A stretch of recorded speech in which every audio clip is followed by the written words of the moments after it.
నువ్వు పరిపూర్ణ విశ్వాసం కలిగి ఉండలేవు.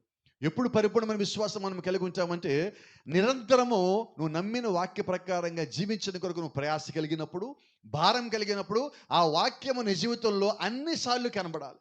ఉదయం కనబడాలి, మధ్యాహ్నం కనబడాలి, సాయంత్రం కనబడాలి, రాత్రి కనబడాలి. ప్రతిసారి నాలో వాక్యం కనిపించాలి. నేను వాక్యాన్ని నమ్ముతా, వాక్యాన్ని విశ్వసిస్తా, కానీ నేను దాని ప్రకారంగా జీవించకపోతే ఎంత పని చేస్తుంది? పని చేస్తుందా? ఈరోజు దేవుడి యొక్క కార్యాలు ఎందుకని మనందరి కుటుంబాల్లో ఒకే రకంగా పనిచేయటంలా?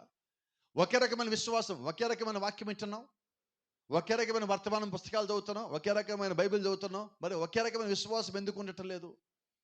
మనకు వచ్చిన పరిస్థితులు, మనం జీవించే పరిస్థితి, మన కుటుంబం కలిగిన ఆర్థిక విధానం, ఆత్మీయ విధానము, వీటన్నిటిని బట్టి దేవుడు కార్యాలు కొన్ని కుటుంబాల్లో జరుగుతున్నాయి, కొన్ని కుటుంబాల్లో జరగటంలా.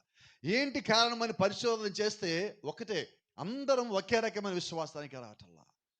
మేడగదులు అందరు కలిసి ఎలాగ పరిశుద్ధాత్మను పొందుకున్నారంటే, ఒక్కటే ఆత్మలోకి వచ్చారు, ఒక్కటే అవస్థతలోకి వచ్చారు, ఒక్కటిగా వారందరూ మారిపోయాక అప్పుడు దేవుడు లోపలికి వచ్చారు. మరి ఈ కాలము దేవుడు యొక్క సంఘం ఎలా కట్టబడుతుందంటే, పిరమిడ్ మీద రాయి పెట్టి ఎలా కట్టారో, రాయికి మధ్యలో బ్లేడ్ పెట్టడానికి కూడా వీలు లేకుండా ఎలాగున్నదో దేవుడు ఇప్పుడు సంఘాన్ని అలా కడుతున్నాడు. అంటే విశ్వాసికి మధ్యలో తేడాలు ఉండకూడదు, భేదాభిప్రాయాలు ఉండకూడదు. అందరూ క్రీస్తులో ఒక్కటైపోయినప్పుడు అప్పుడు క్రీస్తు రాగలడు. ఎందుకంటే ఆయనలో అందరం ఒక్కటై ఉన్నాము. ఆయన వల్ల సంఘం ఒక్కటై ఉన్నప్పుడు క్రీస్తు రాగలడు, సంఘాన్ని తీసుకుపోగలడు. ఇప్పుడు కారణం ఏంటి క్రీస్తు రాకడికి లేచంటే, ఎదుగో ఇదే.